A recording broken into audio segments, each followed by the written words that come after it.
Gaji pokok PNS lebih gede pasca dirombaknya skema lama, dikutip dari CNBC Indonesia. Pemerintah melakukan perombakan aturan pangkat dan komponen gaji pegawai negeri sipil PNS. Kebijakan tersebut disusun oleh Badan Kepegawaian Negara BKN melalui Direktorat Kompensasi Aparatur Sipil Negara.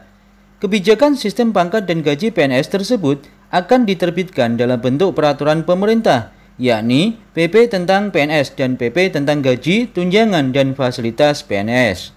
BKN saat ini melakukan koordinasi dengan sejumlah kementerian atau lembaga, seperti Kementerian Pendayagunaan Aparatur dan Reformasi Birokrasi, Kementerian Keuangan, Kementerian Dalam Negeri, Kementerian Hukum dan HAM, Kementerian Sekretariat Negara, termasuk juga dengan pemerintah daerah. Reformasi sistem pangkat PNS pada prinsipnya selaras dengan mandat Undang-Undang ASN dan PP Nomor 11 Tahun 2017 tentang manajemen PNS sebagaimana telah diubah dengan PP Nomor 17 Tahun 2020.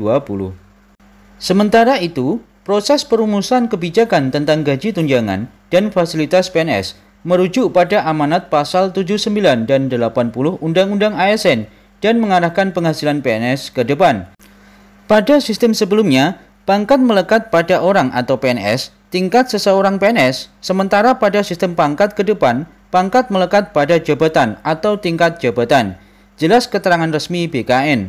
Lebih lanjut, formula gaji PNS yang baru akan ditentukan berdasarkan beban kerja dan tanggung jawab, resiko pekerjaan. Implementasi formula gaji PNS ini nantinya dilakukan secara bertahap. Tahapan implementasi formula gaji diawali dengan proses perubahan sistem penggajian yang semula berbasis pangkat, golongan ruang, dan masa kerja menuju ke sistem penggajian yang berbasis pada harga jabatan. Perlu diketahui bahwa pengaturan tentang pangkat PNS saat ini saling terkait dengan pengaturan tentang gaji PNS sebagaimana yang diatur di dalam PP Nomor 7 Tahun 1977 tentang gaji PNS. Sebagaimana telah diubah 18 kali terakhir dengan PP Nomor 15 Tahun 2019. Begitu juga dengan regulasi yang mengatur tentang gaji PNS memiliki keterkaitan erat dengan regulasi lainnya seperti jaminan pensiun PNS, jaminan atau tabungan hari tua PNS, jaminan kesehatan, dan yang lain sebagainya. Seluruh kebijakan penetapan penghasilan PNS tersebut tentu berkaitan erat dengan kondisi keuangan negara, sehingga dibutuhkan upaya ekstra hati-hati dan didukung dengan hasil analisis dan simulasi yang mendalam dan komprehensif, sehingga mampu menghasilkan kebijakan yang baru tentang pangkat, gaji, tunjangan, dan fasilitas PNS, dan agar nantinya tidak memberikan dampak negatif baik terhadap kesejahteraan PNS maupun kondisi keuangan negara.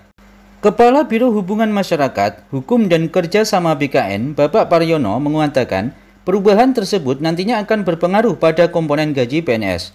Artinya, tunjangan yang selama ini diterima kemungkinan besar akan dimasukkan dalam komponen gaji, sehingga gaji pokok lebih besar daripada sekarang. Tunjangan PNS yang berlaku hanyalah dua komponen, yaitu tunjangan kinerja dan tunjangan kemahalan. Kedua komponen ini akan dimasukkan ke dalam komponen gaji pokok. Dan saat ini, gaji PNS bisa diberikan berdasarkan pangkat golongan ruang maupun jumlah masa kerja. Dan ke depan, bukan tidak mungkin pegawai yang berpindah jabatan bisa berbeda pendapatannya. Sebagai ilustrasi, gaji PNS diatur dalam Peraturan Pemerintah Nomor 15 Tahun 2019 tentang Peraturan Gaji Pegawai Negeri Sipil. Besaran gaji PNS pun berbeda-beda yang disesuaikan dengan golongan jabatan dan lama masa kerja. Dan untuk gaji PNS saat ini terbagi menjadi 4 golongan, yakni 1, 2, 3, dan 4. Sementara masa kerja golongan dihitung menyesuaikan masa kerja dari terendah hingga tertinggi, yakni 0 sampai 33 tahun. Terima kasih, semoga informasi ini bisa bermanfaat. Assalamualaikum warahmatullahi wabarakatuh.